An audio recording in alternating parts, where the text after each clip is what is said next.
ఎవడు అమ్మ కడుపులోంచి వచ్చినప్పుడు కోట్లు తెచ్చావా, ఈ శరీరం విడిచిపెట్టి వెళ్ళిపోయేటప్పుడు కోట్లు పట్టుకెడతావా?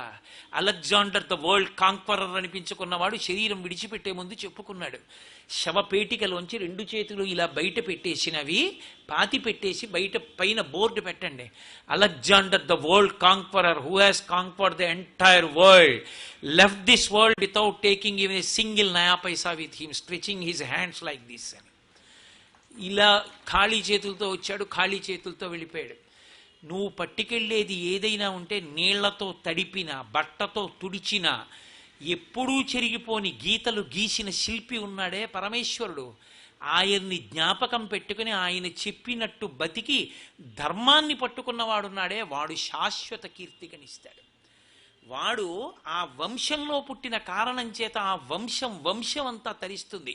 ఒక రఘుమహారాజు గారు పుట్టాడు, ఇక్ష్వాకు వంశం రఘువంశమైంది. ఒక్క రామచంద్రమూర్తి పుట్టారు, యుగాలు మారిపోయినా రామచంద్రమూర్తి నామం చెప్పుకుంటూనే ఉన్నాం. ఒక ధర్మరాజు గారు మహానుభావుడు, ఆయన పేరు చెప్తే చాలు పరవశించిపోతాం.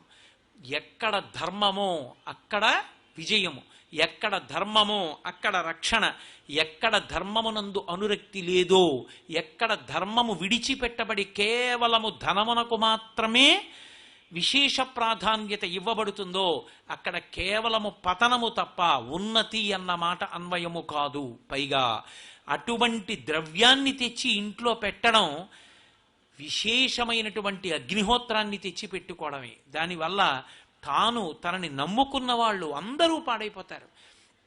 మహానుభావుడు చిట్ట చివరికి ఆ రావణాసురుడు ఏమైపోయాడు, ఏది మిగిల్చుకున్నాడు? ఎవరు మిగిలారు అనుభవించడానికి? కాబట్టి ఆ స్థితిని తెచ్చుకోకూడదు.